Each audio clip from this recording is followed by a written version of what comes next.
Bonjour à tous, bon appétit si vous êtes encore à table et ça, je n'en doute pas. Nous sommes ensemble jusqu'à 14 heures pour une grande édition du ZCL en direct de C10FM, la radio, et de RHT, nos amis de radio haute tension.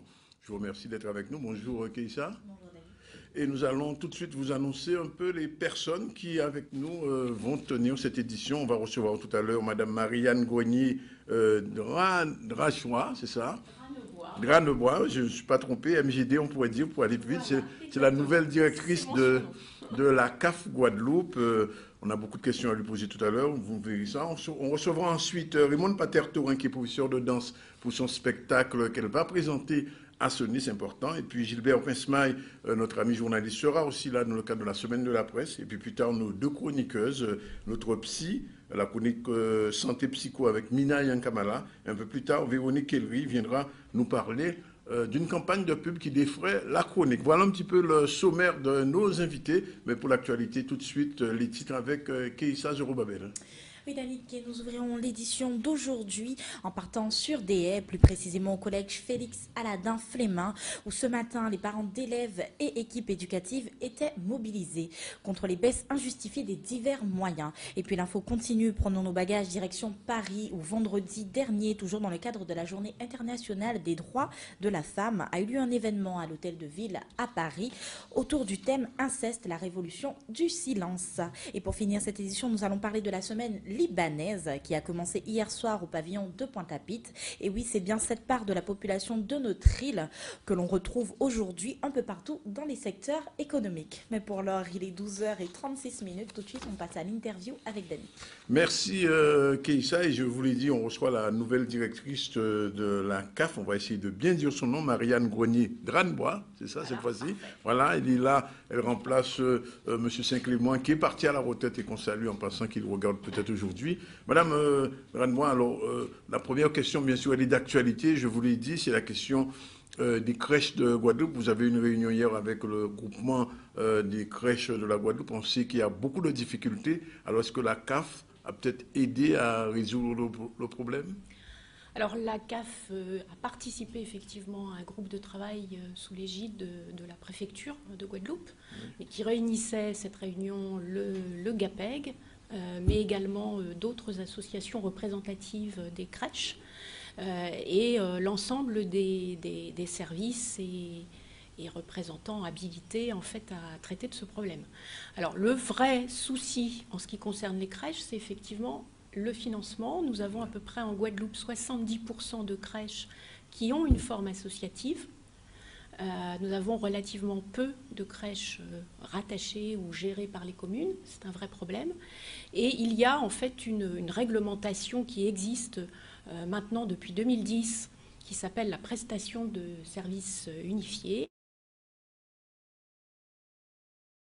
sur la création et le fonctionnement des places de crèches. Et la CAF, en fait, finance 66%, si vous voulez, du fonctionnement de ces crèches. L'objectif, lors de la réforme de la fameuse prestation dont je viens de parler, la PSU, c'était progressivement qu'il y ait 34% qui soient pris en charge par les autorités compétentes, que ce soit les collectivités locales, voilà, les communes, peut-être le département, sur Saint-Martin par exemple, la collectivité territoriale. Voilà.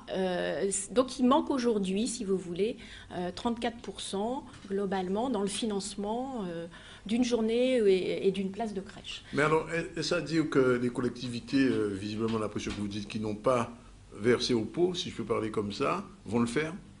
Alors on va essayer de les convaincre de l'intérêt pour eux, effectivement. Donc ça faisait également partie, je dirais, des travaux et des préconisations qu'on pouvait faire dans le cadre de cette réunion.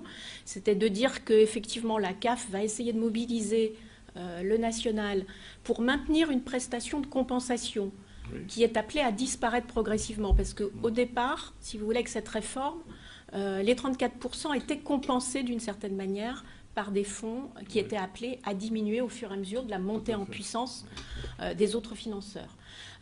Donc ce qu'on va essayer de faire, c'est notamment pour les crèches d'ailleurs les plus en difficulté, parce que c'est vrai que depuis 2017... par exemple, celles qui viennent fermer, alors est-ce qu'elle va rouvrir? Parce que vous avez des gens qui nous regardent en ce moment, se posent la question, vont-elles réouvrir ou pas? Alors, certaines vont réouvrir, peut-être sous d'autres formes d'ailleurs, sous les formes de micro-crèches, parce qu'il y a d'autres possibilités en fait d'exercer l'accueil de la petite enfance. D'autres, effectivement, ne vont pas pouvoir reprendre parce que finalement, il y a aussi des problématiques de gestion interne. Oui. Donc, je ne peux pas vous répondre sur une crèche ou sur une autre, mais l'idée, c'est globalement, si vous voulez, sur l'ensemble de ces crèches associatives rencontrant de grosses difficultés, c'est à la fois de remobiliser tous les cofinanceurs et de montrer tout l'intérêt pour la Guadeloupe de s'occuper de la petite enfance très tôt et de socialiser, parce que toutes les études le démontrent. Les jeunes enfants qui démarrent en crèche, y compris lorsqu'ils viennent de milieux difficiles, précaires, c'est leur donner une possibilité, si vous voulez, de mieux s'intégrer définitivement dans la société et de leur apporter des repères et un cadre qui leur permettra ensuite d'évoluer dans tous les autres secteurs. Donc il est important effectivement que tout le monde se mobilise, quels que soient les profils des financeurs. Oui. Et dans l'attente de cette mobilisation, la CAF va essayer d'obtenir de la Caisse nationale de maintenir, si vous voulez... C'est exceptionnel. Ça serait exceptionnel et pendant une période à définir. C'est-à-dire qu'on va rallonger la période de montée en puissance. Voilà. Mais alors, l'autre question qui se pose, vous l'avez évoqué in fine, c'est la question du management de ces organismes, de ces crèches. Est-ce qu'il n'y aurait pas un encadrement à prévoir? Parce que si les crèches, finalement, les mères d'enfants, elles paient, il y a des subventions, et finalement, au bout du compte... Alors, je pense qu'il faut être clair. Il y a aujourd'hui, excusez-moi, il y a aujourd'hui des contrôles. Vous avez des structures qui assurent en fait un contrôle sanitaire, médical de ces structures. Et ce sont des services rattachés au conseil départemental qui font ça. Donc... Après, vous posiez la question de la gestion. De la gestion du management. À partir du moment, effectivement, où ce qu'on peut peut-être observer, c'est qu'il y a des personnes qui pilotent ces structures et qui ont peut-être au départ plutôt une formation métier, plutôt qu'une formation de gestionnaire. Oui, c'est ça. D'où, effectivement, des difficultés à parfois faire face à de nouvelles dépenses. Et clairement, peut-être que l'un des déclencheurs des difficultés de la fin de l'année 2017, ça a été la disparition des contrats aidés. Puisqu'en fait, de nombreux gestionnaires avaient souhaité, pour finalement diminuer leur masse salariale, faire appel à des contrats aidés, ce qui était plutôt bien. Mais les contrats aidés, on a vocation, en théorie, à les former et à les intégrer dans la vie active. Or, à partir du moment où, effectivement, l'État a dit on arrête les contrats aidés, ça a été un vrai problème, puisque ces contrats aidés, effectivement, coûtent nettement moins cher. Et comment est-ce qu'on va pouvoir fonctionner sans cette...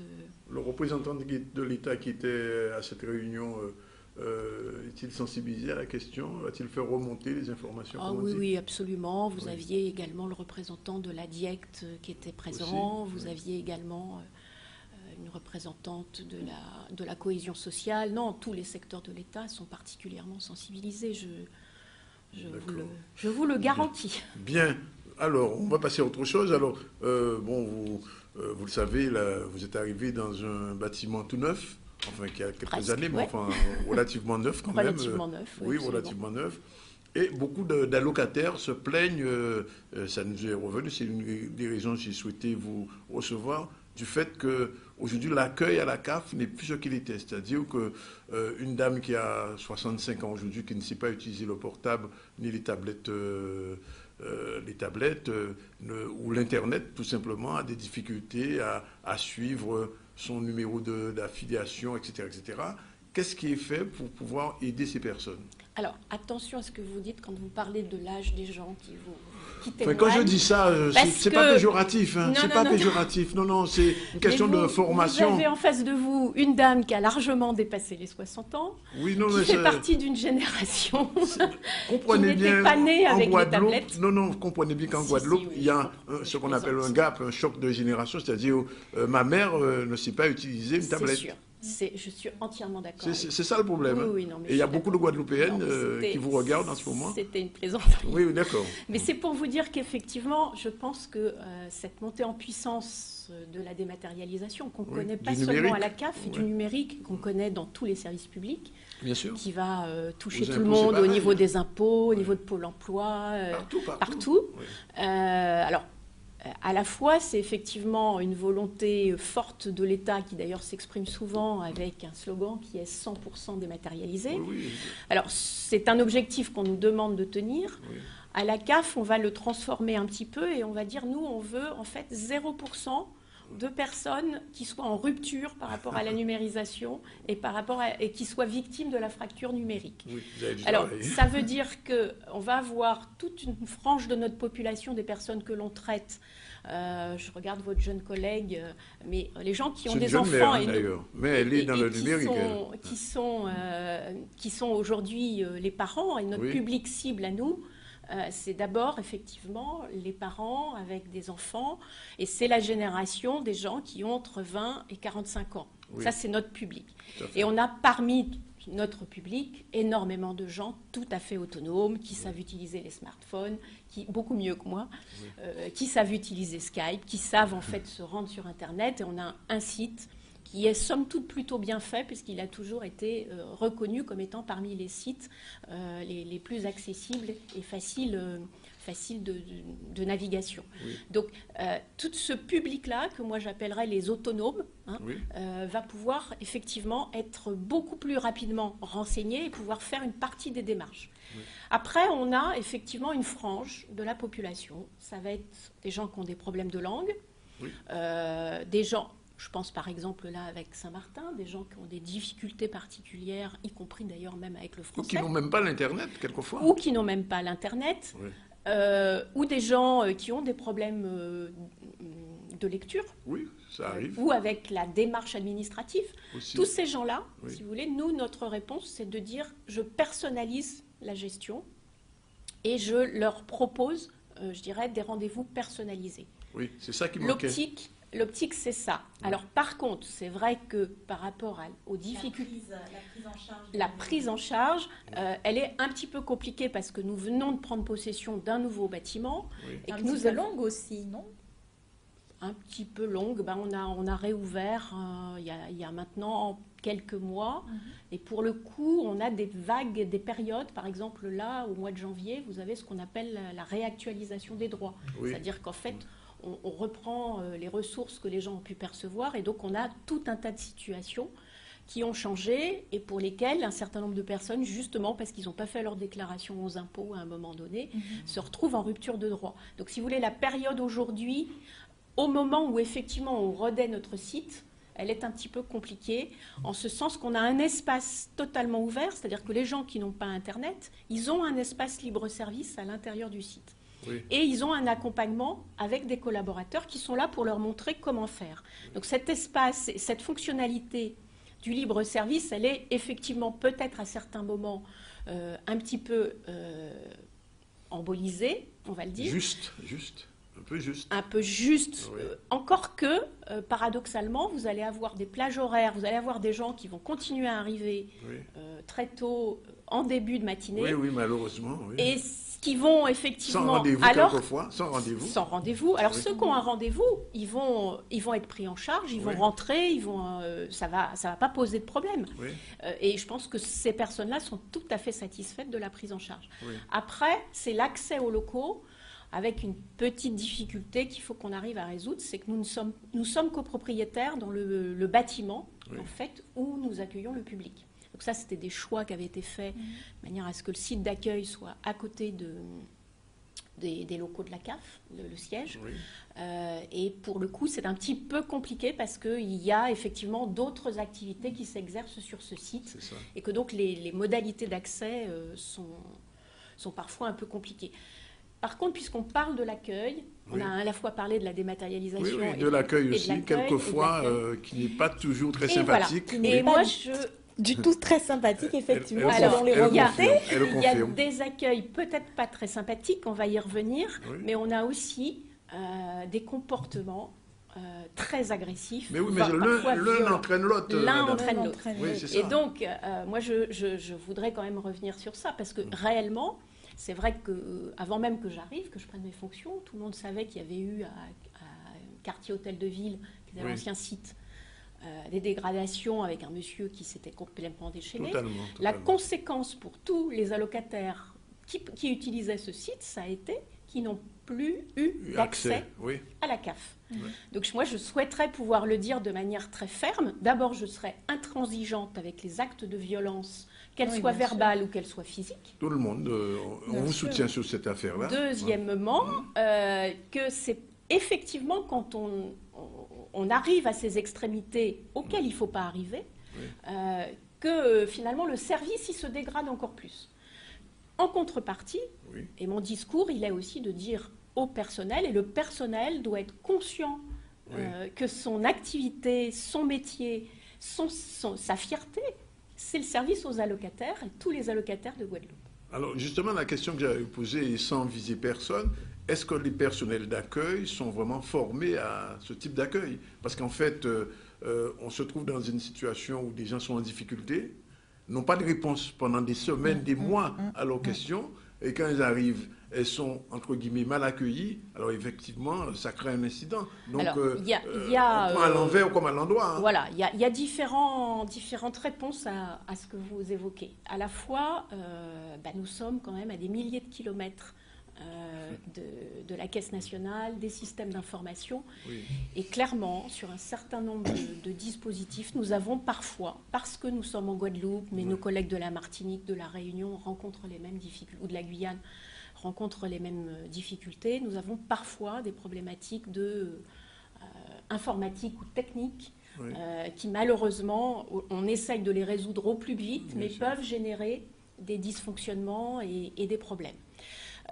Ensuite, vous me parliez de la formation. Alors, bien évidemment, tous les personnels sont appelés à être formés et à apprendre leur métier et sont formés sur les savoirs.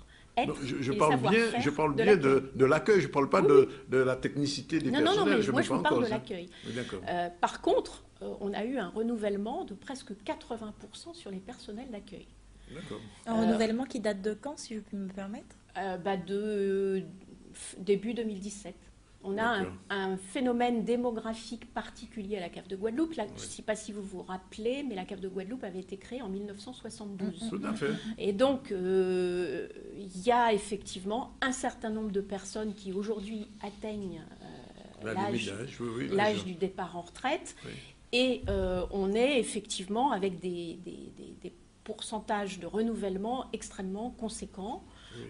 Et des difficultés à avoir très rapidement les formations dispensées pour tout le monde. Mais on y travaille, je vous rassure, parce que c'est à la fois aussi une opportunité, et les jeunes que nous recrutons, ils ont envie, et c'est sur ça qu'on les recrute, c'est-à-dire envie de rendre service, envie d'être en contact avec le public. Et donc c'est aussi cette première compétence qu'on recherche. Mais dites-moi, qu'on se le dise, qu'on joue carte sur table. Et il n'y aurait pas un petit problème de communication au niveau du personnel ou alors entre eux, puisqu'on a parfois l'impression qu'ils sont un peu perdus?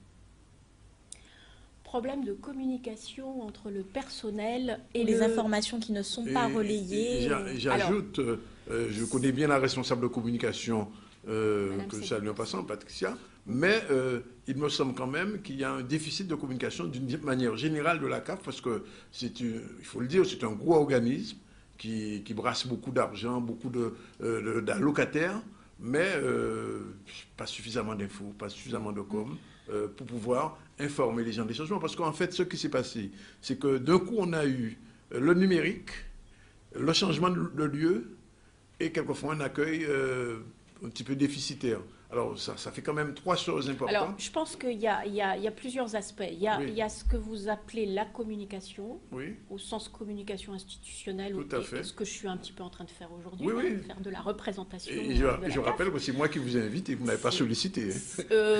Non, mais j'ai été sollicité par d'autres médias, bien sûr. Par d'autres médias, donc je ne suis pas du tout hostile. Et la non, tout à fait, au contraire. Donc ça, c'est important, effectivement, qu'on le développe. Hein. Je pense que de ce point de vue-là, c'est pour ça que je suis là aujourd'hui. Ensuite, le secteur communication en tant que tel, si vous voulez, il n'est pas là nécessairement non plus pour faire la communication à la place des managers. Et donc, on a engagé un gros travail, en fait, de refonte, finalement, du positionnement des managers pour que la communication interne circule beaucoup mieux et plus vite, et de manière à ce que, effectivement, on puisse avoir la garantie que toutes les informations arrivent le plus rapidement possible auprès des personnes de terrain, de manière à ce qu'elles puissent elles-mêmes répondre. Alors, c'est encore un peu ce que j'évoquais. Par exemple, on n'avait plus de manager depuis quelque temps, puisque depuis le quartier Hôtel de Ville, on avait un cadre qui était absente sur ces fonctions-là. Donc c'est vrai que ces personnes-là, quand elles ne sont plus là, elles manquent cruellement et à leurs collaborateurs et à la mission de la CAF d'une manière globale. Bien, alors j'imagine que vous, comme on dit, vous avez du travail sur la planche, vous avez du pain sur la plage. Bien, alors il nous reste à peine 5 minutes, pas pour tout voir, pour aborder 2 ou 3 petites questions rapidement, puisque je pense qu'on aura l'occasion de vous recevoir ici d'ici quelques mois encore. Rappelez-nous le nombre d'allocataires en Guadeloupe. Alors, en Guadeloupe, nous avons 116 000 allocataires. Nous couvrons, en fait, bien évidemment, la Guadeloupe proprement dite, Marie-Galante, la Désirade, les Saintes et Saint-Martin. Pas Saint-Barth. Et nous avons, non, pas plus Saint-Barth, depuis l'année dernière. Et nous avons 6 800 allocataires à Saint-Martin. Quelle est la moyenne en général de perception d'un allocataire, d'une moyenne générale, c'est quoi? Ce que vous donnez, vous donnez chaque mois à un allocataire. En moyenne, je crois qu'on est sur des... Oh là, je vais vous dire une bêtise parce que je n'ai pas révisé. Ce que je pourrais simplement vous dire, c'est qu'aujourd'hui, si on se compare un petit peu avec le réseau des CAF d'une manière générale, France entière, nous avons en fait parmi nos allocataires 60% de la population qui est dépendante des prestations. Donc tout à l'heure, vous évoquiez un petit peu les missions de la CAF et son rôle. On a un vrai rôle de soutien social, de soutien à l'économie et de solidarité, parce que cet argent, effectivement, en plus, il est réinjecté d'une certaine manière dans l'économie locale. Et donc, même s'il repart quelque part. Alors, même s'il repart quelque part, mais bon... Globalement, le budget, si on peut parler de budget de la CAF, ce serait quoi chaque année? Globalement, nous distribuons à peu près aujourd'hui 815 millions d'euros de prestations et 30 millions d'euros au titre de l'action sociale. Alors, quand je parle de prestations, c'est ce qui est défini par la réglementation. Vous avez là-dedans les prestations familiales, les prestations à la naissance, à la garde d'enfants, tout ce qui est logement, prestations logement. Vous avez également une partie des prestations dites de précarité, comme le RSA, l'AAH, que je cite, donc, et qui sont par contre là des prestations que nous servons pour compte de tiers. C'est-à-dire qu'en fait, on les avance et elles nous sont remboursées par les autorités compétentes, l'État pour l'AAH, le conseil départemental ou la collectivité territoriale pour le RSA de Saint-Martin. Et voilà, donc on effectue, si vous voulez, puisque nous avons des fichiers avec des gens que nous pouvons immatriculer, nous effectuons ce travail pour le compte d'autres financeurs que la sécurité sociale, parce que je ne l'ai pas dit dès le début, mais nous sommes organismes de sécurité sociale. Alors, on ne parlera pas aujourd'hui parce qu'on n'a pas le temps des tricheurs, parce qu'il y en a aussi. C'est vrai. Il y en a même beaucoup. On a eu l'occasion d'en parler avec votre prédécesseur ici même. On reviendra sur cette question une autre fois. Mais juste une question tout à fait pratique, la question de la location de logement. En gros, comment ça fonctionne et pour qui? L'allocation logement. Cette aide qu'on donne aux gens qui sont en situation sociale défavorisée, à qui on leur donne de temps en temps une prestation pour pouvoir payer leur... Alors, l'allocation logement, ce qui est en train particulièrement en Guadeloupe, c'est effectivement une prestation sous condition de ressources, et c'est aussi une prestation qui dépend... qui vise à soutenir le logement. Tout à fait. Et donc, il y a des conditions qui sont liées, en fait, à l'état de salubrité et aux conditions matérielles, je dirais, du logement. Oui. Donc, cette prestation, bon, aujourd'hui, elle est versée essentiellement lorsqu'on est avec du logement social. Oui. Nous sommes, en fait, avec l'optique de servir ça à des bailleurs, les bailleurs sociaux, directement, et qui, eux, vont le défalquer, en quelque sorte, du loyer. Oui. Et donc, tout à l'heure, vous abordiez la dématérialisation. C'est une forme de dématérialisation et de paiement à un tiers, mais au bénéfice, bien évidemment, d'un locataire qui aura un loyer beaucoup moins cher à acquitter. Bien, écoutez, Madame Grogny-Renbois, on est content de vous avoir reçu aujourd'hui. Oui, vous nous éclairez sur toutes ces questions. Oui, sur toutes ces questions qui sont toujours d'actualité. Bien sûr, il y aura encore plein d'autres choses à vous demander, mais ce sera l'occasion d'une prochaine émission. Oui, on vous recevra volontiers, parce qu'il y a plein d'autres questions qu'on m'a données, mais que je n'ai pas le temps de poser dans cette petite demi-heure. Merci en tout cas d'être venu nous éclairer aimablement et de rassurer les prestataires que l'accueil sera de mieux en mieux géré, on peut dire comme ça. En tout cas avec le sourire. Oui, avec le sourire. Et on demande aux Guadeloupéens qui nous regardent aussi d'être moins agressifs quand ils se présentent dans les locaux de la CAF. Et puis d'être un tout petit peu patient. Et d'être un peu patient, on y pensera. Voilà, il est pratiquement 13h dans le ZCL. On va prendre la pause publicitaire et on va se retrouver tout à l'heure pour le développement du journal et recevoir Mme Raymonde Pater-Tourin qui est déjà dans nos murs et qui nous attend avec l'impatience qu'on sait. Voilà, à tout de suite.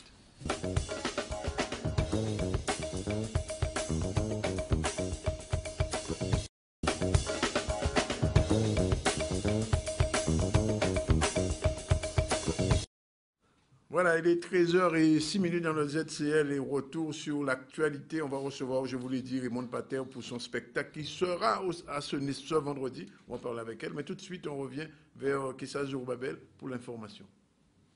Oui, je vous le disais en titre, ce matin, le collège de Déhay rentre en action avec le soutien actif des parents d'élèves depuis maintenant plusieurs jours. Une mobilisation afin de répondre aux demandes des parents et des équipes éducatives mobilisées contre les baisses injustifiées de moyens. Eh bien, il dénonce une réponse de la part du recteur jugé comme étant une violence verbale. Selon eux, ils auraient dépêché sur place le doyen des corps d'inspection accompagné d'un autre IPR pour faire la leçon aux collègues plutôt que de répondre à leurs attentes légitime. Olivier Félix. C'est la deuxième réunion que nous avons et lors de la première réunion, nous avions effectivement délimité des questions qui devaient être approfondies et sur lesquelles nous devions essayer d'apporter des réponses. Alors la première réponse a été apportée en ce sens d'éclairer un peu la différence qu'il pouvait y avoir entre l'an dernier et cette année et on a compris effectivement à quoi c'était dû. Ce n'est pas du tout une réduction de moyens, mais simplement c'est un moyen supplémentaire qui était arrivé de façon un petit peu heureuse et qui n'est pas dans le réglementaire. Donc cette année, la dotation de l'établissement pour 2018 est strictement réglementaire et c'est peut-être ce qui a créé une petite incompréhension. Mais la discussion a été très intéressante, très enrichissante et nous a permis, là encore, de poser des jalons pour améliorer l'existant, mais aussi travailler en direction du futur. Donc on a eu des échanges assez constructifs sur la mobilisation qu'on avait par rapport à la classe bilingue qu'on souhaitait conserver pour les 3/6e. Donc aujourd'hui, le rectorat s'engagerait apparemment sur une seule classe bilingue. Donc c'est déjà une avancée, puisque avant on en avait 0. Donc là, l'intérêt c'est d'en avoir une officielle. Et on gagnerait peut-être quelques heures quelque part ailleurs. Et à nous, après, avec l'équipe éducative, de faire en sorte qu'on essaie d'avoir des classes bilingues pour tous les 6e. Mais voilà. Alors nous remarquons effectivement que c'est un établissement dans lequel il y a beaucoup de choses qui sont faites, il y a beaucoup d'efforts qui sont faits, les résultats des élèves sont aussi présents, tant les résultats scolaires que les résultats sportifs et aussi dans les projets éducatifs. Donc nous ne pouvons qu'encourager les énergies qui se manifestent dans cet établissement à continuer. Nous sommes engagés d'ailleurs à être présents avec eux pour à la fois les féliciter lorsque l'occasion se produira, mais aussi pour travailler avec eux à l'amélioration des projets. Pour l'instant, on n'a pas décidé si on continue le mouvement ou pas. Ça, on va en décider ce soir avec l'ensemble des parents. Et voilà, pour l'instant, il faut qu'on en discute. Voilà. Et voilà, après maintenant 2 ans de négociations avec le maire, des négociations qui n'aboutissent pas. Aujourd'hui, les agents municipaux de la ville de Petit-Bourg se mobilisent devant l'établissement. Ils dénoncent une non prise en charge des plaintes déposées auparavant. Pardon, écoutons Nettorius Favel, secrétaire de l'UGTG Nettorius Favel.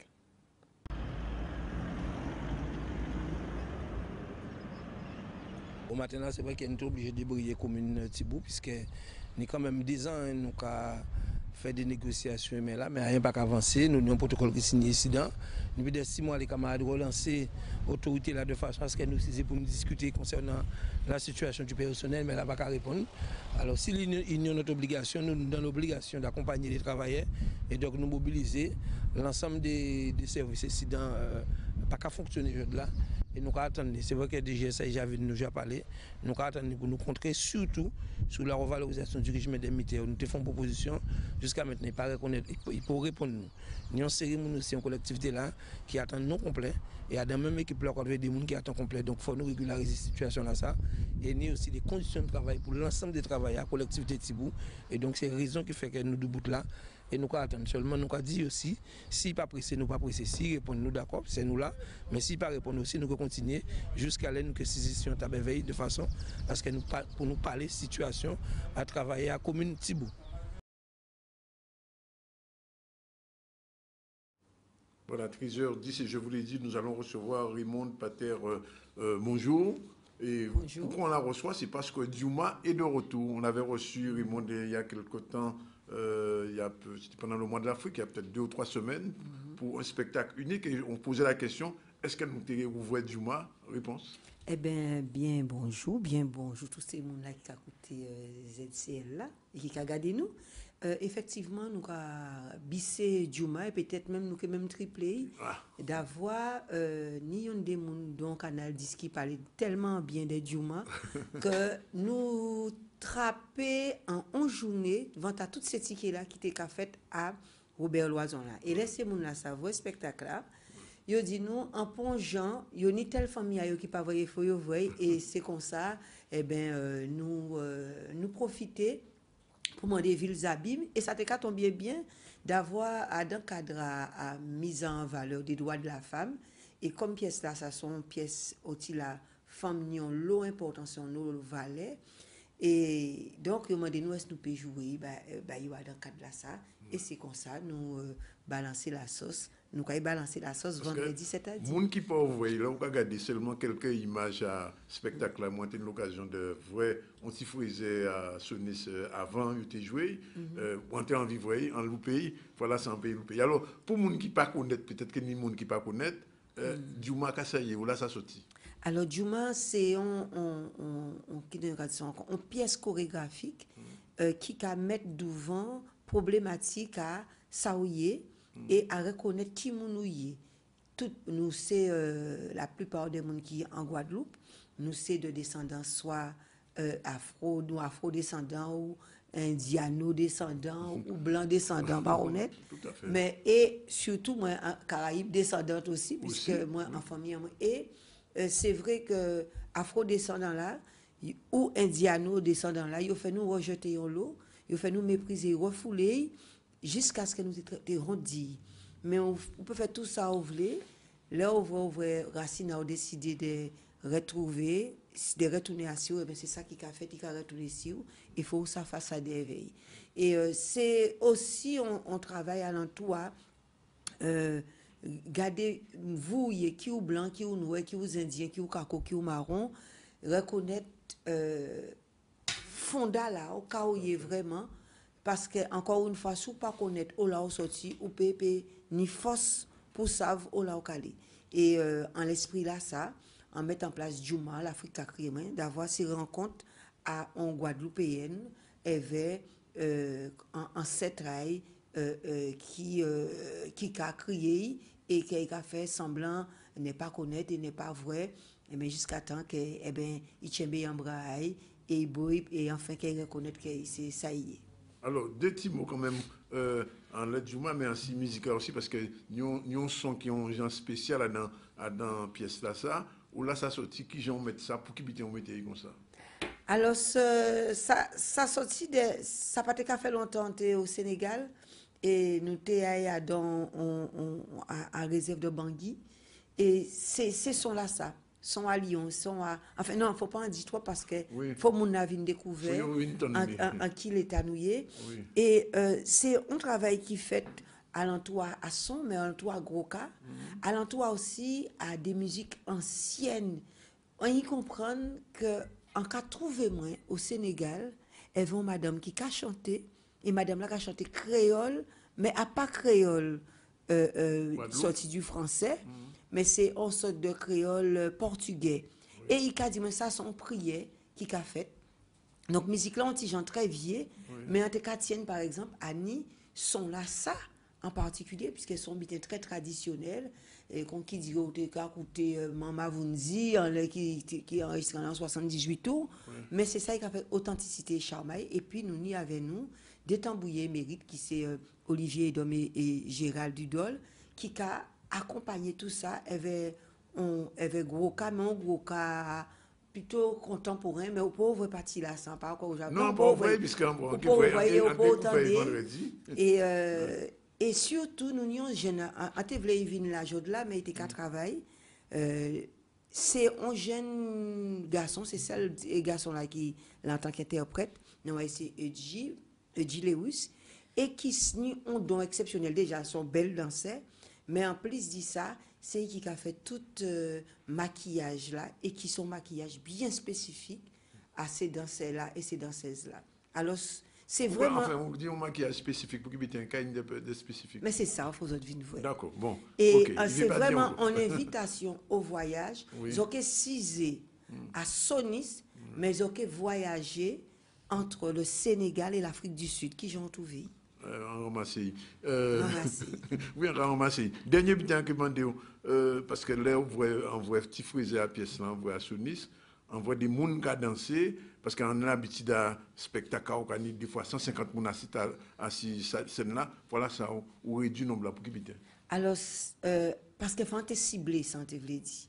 À partir on spectacle à l'école là, c'est compagnie là, Koklaya, et c'est ces gens-là qui a des compagnies là, c'est des jeunes amateurs. Des jeunes amateurs avec des corps complètement différents. Moins en compte l'hégémonie de la danseuse ou du danseur, mince, grand. Nous, à 90% de la population là qui est belle ou on nous tout tol en nous, et même faut nous ça danser tol là, et fait ça tol là danser aussi. Alors pour l'autre, c'est pour ça que vous voyez ces danseurs là, nous il y a 7. Ils sont en forme, hein? Oui, il y a ça qui est en forme, ni ça qui est en tigeant plus en filiforme, mais il y a toutes les formes aussi qui taillent. Mais en tous les cas, en cas invité mon avis, regarder spectacle là ça. Vendredi. Si peut-être à 20h à Sonis, si vous pouvez prendre ce ticket là à Sonis qu'on est là. Il faut courir pour prendre ce ticket là. Oui, il faut faire plus vite que tout de suite. Et il faut courir pour prendre ce ticket là à Sonis. Vous pouvez trouver l'académie du cas aussi, Kamojaka, et Adam on prend à Krabla, à Henriette, à dans une petite boutique. Alors, on dit que c'est 2 et 3 qui ont un troisième. Alors, nous, tout bien qu'à dépendre d'avoir ni plusieurs monde qui commandent nous, mais ça venir un problème de proximité en Guadeloupe. Et ça aussi, l'idée des 7 danseurs, c'est pour permettre nous d'aller dans des petites salles, d'avoir là un grand bit à grand wash, ni des monde qui ne peuvent pas venir, ou bien ça on faire une seule fois et ça pas gain intéressant. Mais là, on passe ça dans des petites salles, ça permet de vous d'aller dans des salles de proximité, qui c'est Lamentin, qui c'est Goubet, en passant, moi qui c'est... Moi, en cas de c'est mon Bastet, faut passer Bastet. Mais c'est ça, nous avons essayé de regarder en qui manière nous pouvons passer Bastet, mais il faut encore attendre ici à des morts, dis-moi que bim parté. Donc, parce qu'en PEP passer à l'archipel, Ouais. d'avoir l'archipel en Miche-Potibrin. Très en Michepot même. Et donc, mais en cas prévoir pour garder, mais en cas espérer, Ni qu'il n'y a pas beaucoup auditorium, la ni pointe, auditorium, là, non, mais ça, quoique, à Goubet, Oui. nous, tous les l'année, au mois de juillet, nous avons fait des souhaits au cas. D'accord. Vers la mairie là. Donc, toutes ces monnaies qui viennent dans ce cas là, en cas espérer qu'ils peuvent venir garder, quand ces jeunes-là qu'a fait. Merci Raymond. C'est moi qui carré. 13h19, nous avons une petite page pub et puis nous allons retourner avec Keisha pour suite à la nouvelle là. Nous avons un rendez-vous vendredi pour Djouma. Nous sommes là, pas occupé. Merci, enfant.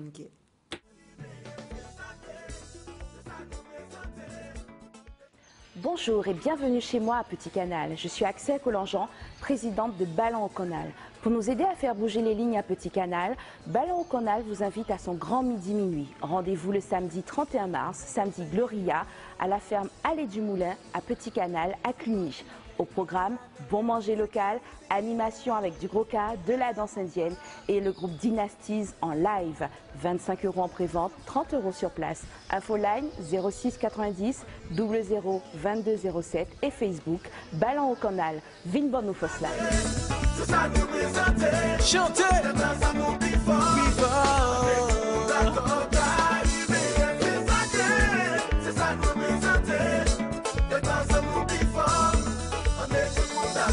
Dynasties, combat, le combat. Chantez. Alors, l'information continue avec Keisha. Tout de suite, on va parler de ces femmes nutri-créoles. Oui, on pouvait compter beaucoup de monde à l'auditorium de l'hôtel de la ville à Paris. C'était vendredi dernier pour la première journée des femmes nutri-créoles. L'artiste Adèle Belmont était donc la marraine de cette première journée avec un thème fort, inceste, la révolution du silence. Un événement qui s'inscrit dans le cadre de la journée des droits internationaux de la femme. Docteur Marie-Antoinette Séjean à la caméra de Maurice Cessé. Une personne qui a été victime d'inceste, elle va mettre en moyenne 16 ans avant de pouvoir en parler la première fois, en moyenne. C'est-à-dire que quelque part, il y a, bien sûr, elle a la notion qu'il s'est passé quelque chose, mais il y a beaucoup de choses qui sont tellement violentes qu'on les met dans un coin de sa tête, en fait. La mémoire traumatique, en fait, elle va s'expliquer, justement, comme disait le docteur Gilles-Marie Vallée, c'est comme des flashbacks, en fait. C'est comme des illusions, des cauchemars, on parle de cauchemars, qui font revivre, et ces illusions font revivre à l'identique, tout ou une partie du traumatisme. Par exemple, la personne peut très bien se souvenir de tout ce qui s'est passé, par exemple de l'intégralité du viol, comme elle ne peut se souvenir que d'un morceau du viol, d'un morceau de la violence, parce que le cerveau a effacé, en fait. C'est comme si le cerveau effaçait pour pouvoir mieux supporter. Aujourd'hui, c'est plutôt une journée aller à la rencontre d'eux. Vous avez vu que le programme est extrêmement dense.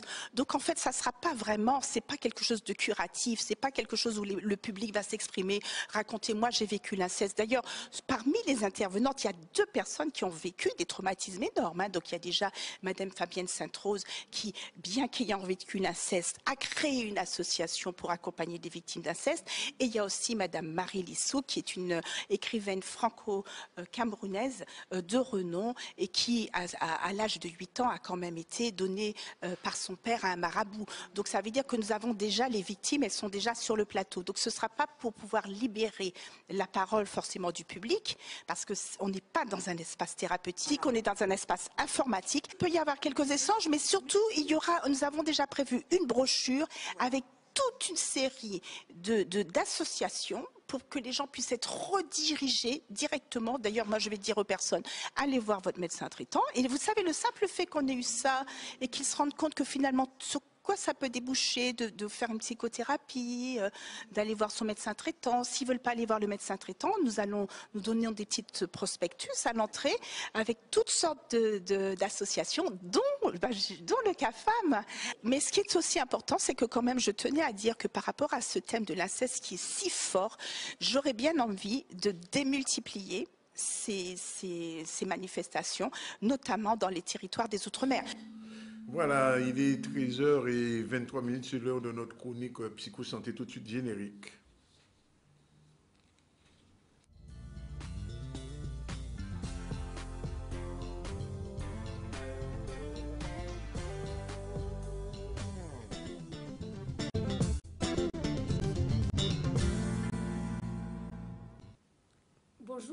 Namasté, je dis, oui, aujourd'hui. Bonjour Danick, bonjour Keïssa. Bonjour. Alors, de quoi on va parler aujourd'hui, Mina? Donc, on va parler de ces croyances qui nous guident au quotidien et pas seulement les croyances spirituelles. Alors, on vous voit particulièrement bien vêtu aujourd'hui. C'est quoi cette tenue? Est-ce que vous pouvez nous dire, Keïssa? Mina, pardon. Alors, c'est une tunique indienne. Ouais. Qui s'appelle Punjabi, c'est bien ça?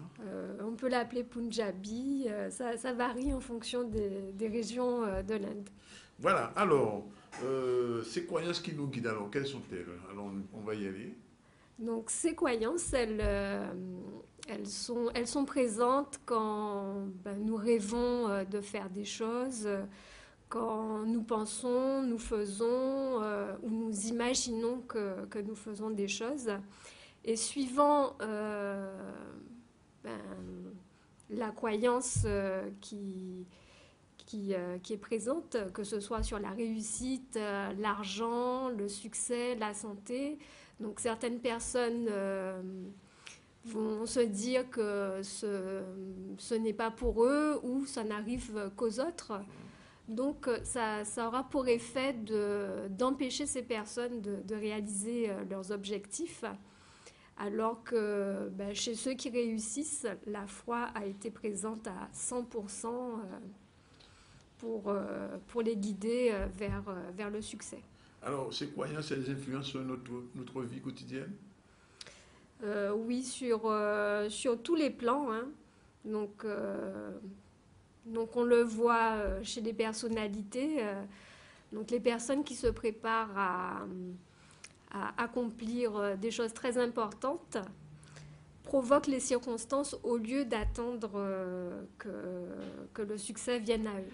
Donc, nous allons prendre l'exemple en athlétisme de l'athlète Marie-Josée Pérec, qui était surnommée la gazelle guadeloupéenne. Elle est devenue la seule Française à être triple championne olympique, donc en s'entraînant sans relâche, malgré les blessures, les problèmes cardiaques et les pressions médiatiques. Alors, comment le fait de croire peut changer notre façon de vivre? Alors, croire nous accompagne en fait dans toutes les étapes de notre vie, depuis la naissance, en passant par le mariage jusqu'à notre mort. Et même la mort, ce n'est pas considéré dans toutes les religions comme une fin. Donc, par exemple, les religions monothéistes, comme pratiquées par les musulmans, les juifs et les chrétiens, croient en un seul Dieu. Donc, il y a une différence avec d'autres religions comme l'hindouisme, où en plus de la Trinité avec Brahma, Vishnu et Shiva. Donc il y a toute Ganesh aussi. Et Ganesh. Ganesh est une divinité donc à part entière. Donc c'est le dieu à tête d'éléphant qui lève les obstacles. Donc il peut être intéressant de faire un focus sur différentes étapes de vie, mais vécues par exemple la naissance chez les musulmans, le mariage des hindous et la conception de la mort chez les catholiques. Tout à fait. Alors, on va prendre le cas des musulmans. Comment ils réagissent par rapport à la naissance? Donc, quand un enfant naît, il y a toute une panoplie de rituels qui accompagnent cette naissance. Tout à fait.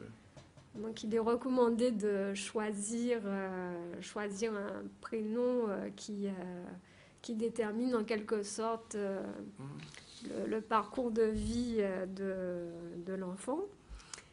Donc, il y a aussi, raser les cheveux aussi, le fait de raser les cheveux. Il est excisé aussi. Et de faire la circoncision. Oui. Alors, qu'est-ce que la circoncision?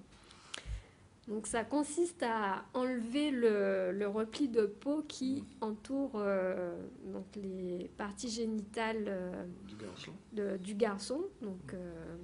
Donc la peau qui recouvre le gland du pénis chez le jeune garçon. Donc ces pratiques sont réalisées pour avoir les bonnes grâces d'Allah. Donc tout d'abord, les cheveux vont être rasés pour pouvoir offrir donc au Dieu l'équivalent du poids des cheveux en or. Enfin, on laisse pousser la barbe aussi. Il y a une façon de laisser pousser la barbe aussi. Oui, tout à fait. Alors, si on parlait, et ça vous concerne un peu plus, d'ici quelques mois, du mariage chez les hindous, Mina. Alors, ce mariage hindou, il fait rêver. On peut l'apprécier dans les films Bollywood. Bien sûr. Mais il y a un déroulement bien précis. Quand on sait justement que se marier chez les hindous, c'est un gage de réussite de sa vie. Parfait. Donc la future mariée va commencer par se mettre du henné sur les mains et sur les pieds. Et plus le henné est foncé... Donc alors il faut dire ceux qui le henné pour ceux qui ne savent pas. Hein. Donc c'est une peinture, à base de pigments avec une recette particulière qui donc permet de réaliser des motifs sur les mains et sur les pieds. Et donc plus ce henné est foncé et plus le mari va aimer intensément sa femme. D'accord. Vous y penserez, hein, Mina? Oui. Donc le jour J, le marié arrive sur soit un cheval, un éléphant ou sur une voiture ou dans une voiture de luxe au son des tambours et des trompettes. Et il y a aussi donc aux alentours un cortège de proches qui sont en train de danser. À l'arrivée, la belle-mère reçoit son gendre en lui mettant sur le front un point qu'on appelle tilak. Donc c'est un point fait de pâte de vermillon, donc on appelle aussi qui est le rouge. poutou quelquefois. Le poutou, oui. Exactement. Et elle agite également un plateau où il y a du feu. Donc elle agite au niveau du nez de son gendre pour faire fuir les mauvais esprits. Quand la mariée arrive, elle va donc mettre autour du cou de son futur époux un collier de fleurs. Donc ensuite, le prêtre va accomplir tout un tas de rituels en présence des mariés et des parents. Les invités, s'ils le souhaitent, ils peuvent rester pour ces rituels. Donc on constate que les mains des époux sont jointes pour signifier l'union, mais ils sont toujours séparés par un drap. Quand ce drap tombe, le marié va nouer une corde faite d'herbe autour de la taille de sa promise pour signifier qu'elle pourra compter sur son soutien dans ses nouvelles responsabilités. Donc après cette corde faite d'herbe, le marié va passer également un collier avec 2 pendants en or qui vont représenter l'engagement, la protection, la sécurité offerte à la mariée. Voilà. 2. Donc ensuite, donc il y a toute une symbolique dans le mariage hindou. Ce collier va permettre de faire 3 nœuds où il va être possible d'attacher les écharpes des époux entre elles en symbole du lien éternel. Il s'ensuit une cérémonie du feu sacré où les mariés vont effectuer 7 tours autour de ce feu. Par la suite, le marié va prendre le pied de son épouse, comme pour lui dire « Sois forte comme cette pierre et ne te laisse pas abattre par les épreuves de la vie. » Voilà. Et donc il va passer des anneaux d'argent au doigt de pied de son épouse. Et pour finir, oui. Donc, comme vous le voyez, on va terminer là-dessus, oui, justement. Le mariage, il dure entre 5 et 7 jours et il va être marqué par ces différents rituels. Les mariés vont rompre leur jeûne en se nourrissant l'un et l'autre avec des pâtisseries et ils vont alimenter également le feu sacré avec du beurre clarifié. Alors, on va juste s'arrêter là tout à l'heure. On va finir sur les catholiques. Mais là, on va prendre la page de pub puisqu'on est un petit peu en retard là-dessus. On se retrouve tout à l'heure avec Mina pour terminer la dernière partie de ces croyances qui nous guident et sur les catholiques qui croient en la vie éternelle. À tout de suite. On reste encore ensemble. On a encore une autre chronique après Mina. Donc, pas quittez-nous. Nous là les autres.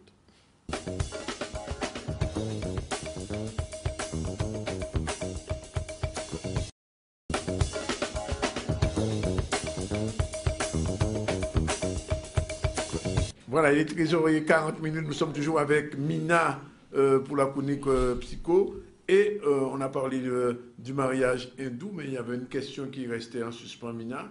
Pourquoi les catholiques croient en la vie éternelle? Alors, donc dans la conception catholique de la mort, l'individu est composé de deux choses. Donc il y a le corps qui s'évanouit lorsqu'on meurt, et l'âme qui reste, qui est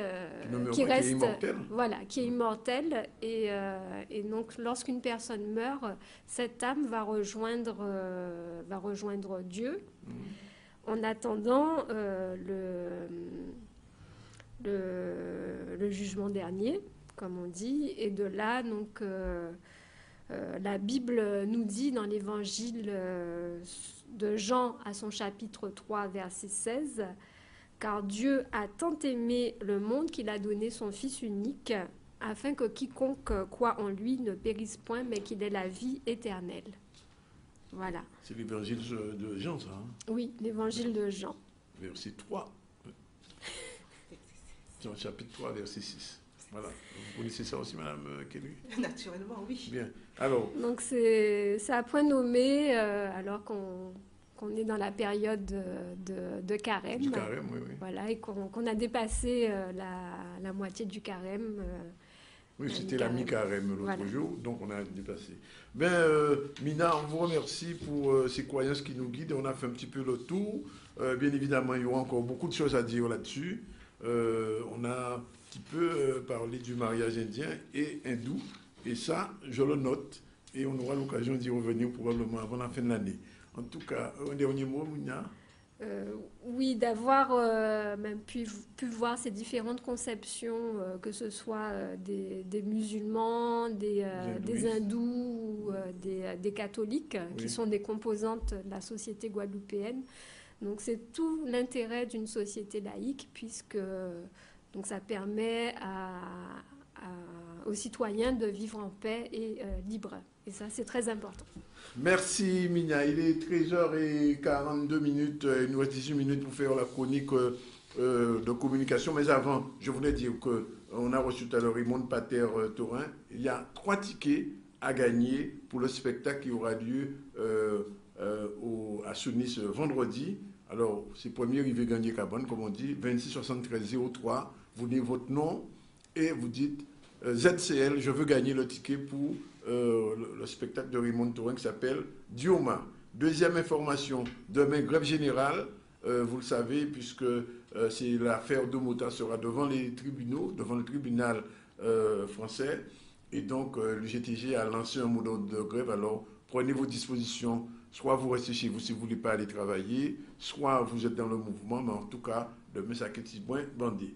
Et puis, dernière chose, je voulais dire, l'ouvrage de Madame Winnie Kaona est paru et donc elle s'en va au Salon du Livre avec un certain nombre de Guadeloupéens, d'auteurs guadeloupéens. Et Winnie Kaona va présenter ce livre qui s'appelle Cœur Begin. Nous aurons l'occasion d'y revenir, bien sûr, puisque nous sommes dans le centenaire de Mounde Rivel. Et d'ailleurs, cet ouvrage sera présenté encore une fois en Guadeloupe. Voilà, maintenant, on va passer à la rubrique communication, la chronique communication avec notre amie Véronique Kelly. Bonjour. Oui, bonjour à tous. Et quel va être le sujet de cette semaine? Alors, aujourd'hui, nous sommes le 14 mars 2018. On est une semaine après la célébration de la Journée internationale de la femme. Alors, je vous propose de décrypter une campagne de communication qui a été organisée dans le cadre du mois de la femme. Donc voilà, mais avant tout, on va parler un peu de la définition de la journée des droits de la femme. Il faut savoir que l'internationalisation de la journée des droits de la femme a été adoptée par l'ONU en 1977 et cette adoption avait pour obligation, en tout cas pour les pays membres de l'ONU, de faire en sorte que chacun des pays puisse célébrer la journée internationale de la femme le 8 mars. Donc, le 8 mars, c'est une date qui sert à informer, une date qui sert aussi à interpeller, à sensibiliser les citoyens du monde sur les inégalités et les discriminations que vivent les femmes. Donc, même si cette journée est créée depuis de très nombreuses années, l'essence même et la signification même de cette journée est importante parce qu'il est question de revendiquer l'égalité entre femmes et hommes. Puisque tant que ces inégalités persisteront, la journée aura son sens.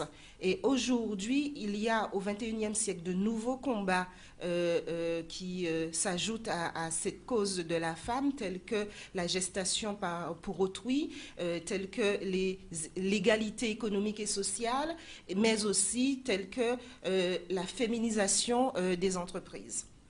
Je rappelle quand même que depuis tout à l'heure, il n'y a eu que des femmes avec moi. Depuis la directrice de la CAF, Keïssa, Madame Raymond Tourin, et vous deux, donc la féminisation, elle est déjà arrivée à Canal Dissident de ZCL. On continue.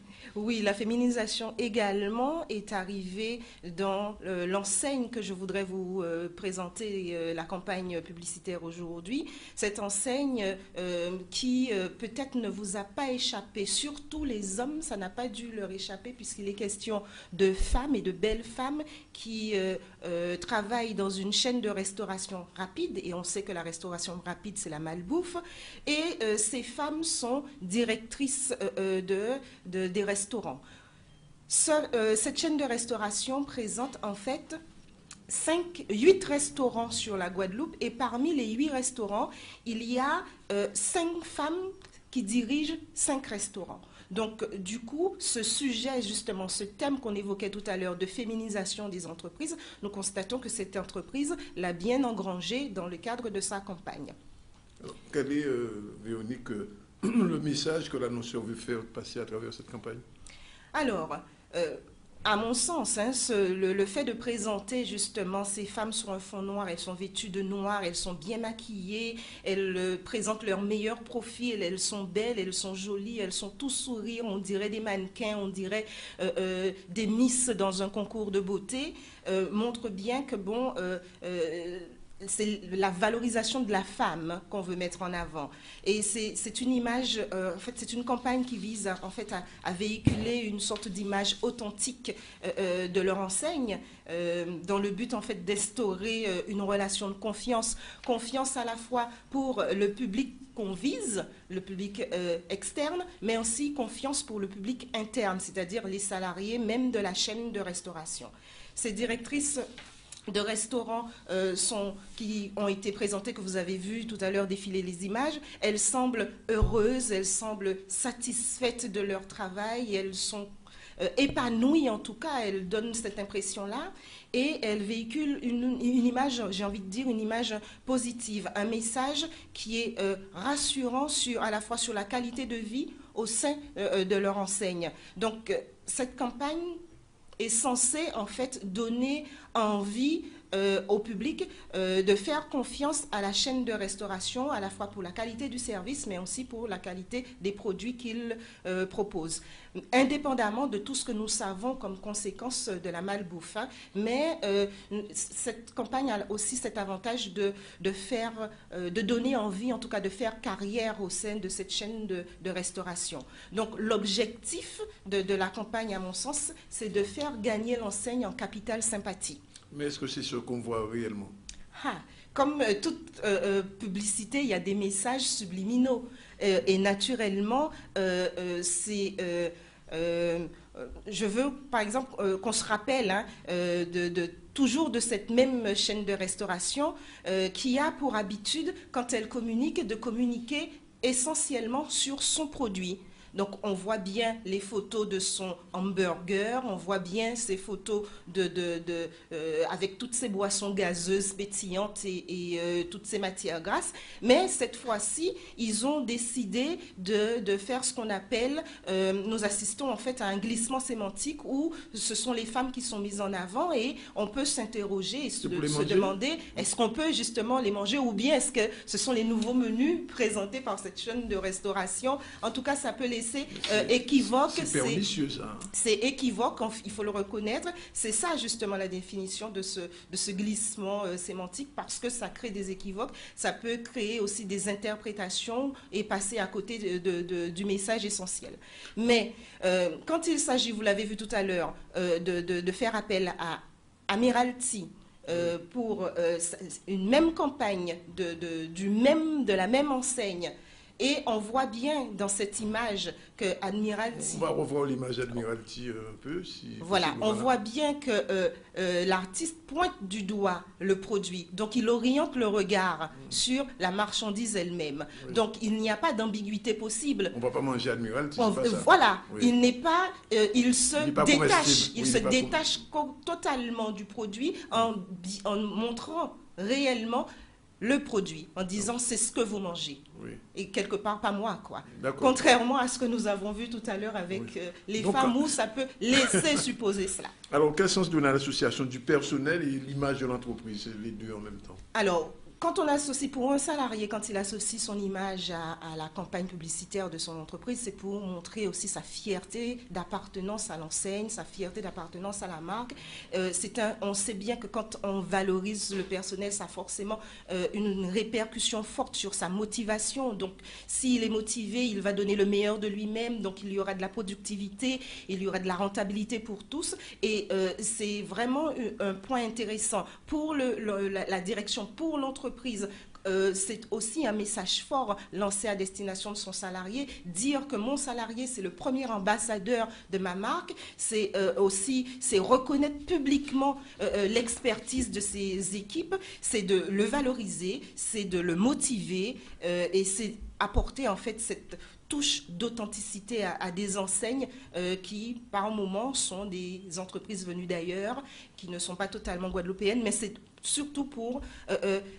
accroître le lien avec le personnel. Et voilà, ce sont à l'origine des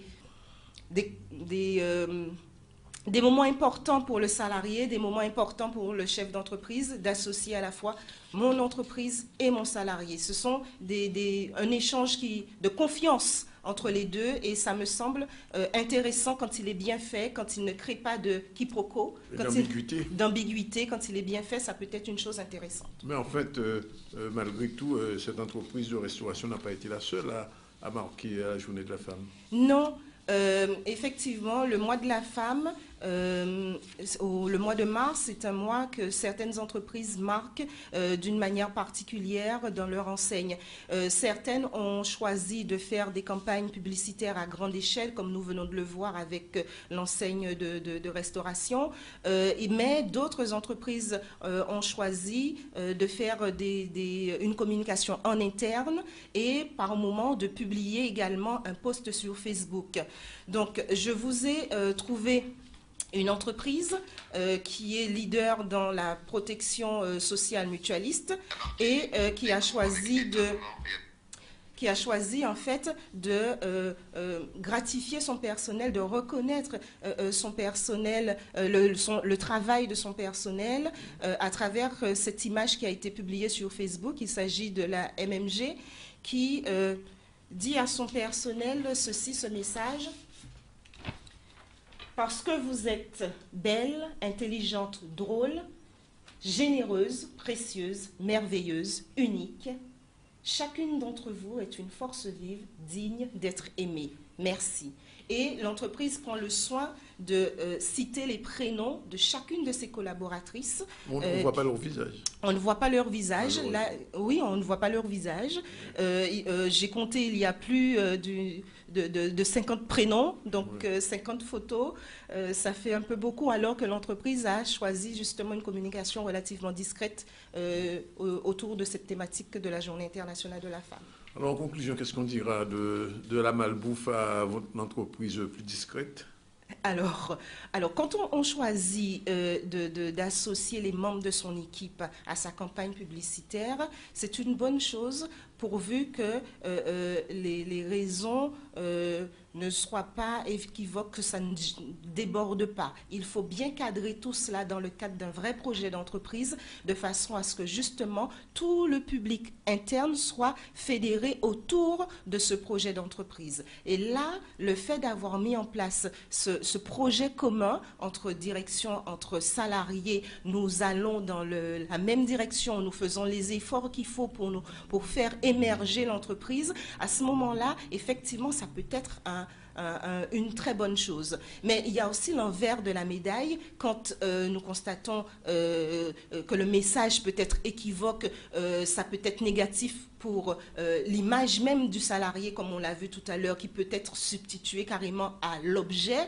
Donc, il faut qu'on fasse attention et trouver des justes milieux. Parce que quand, par exemple, pour revenir à l'exemple de la chaîne de restauration, si toutefois les photos avaient été prises dans l'environnement professionnel au bureau de chacune de ces femmes, on aurait levé ces ambiguïtés-là. Oui.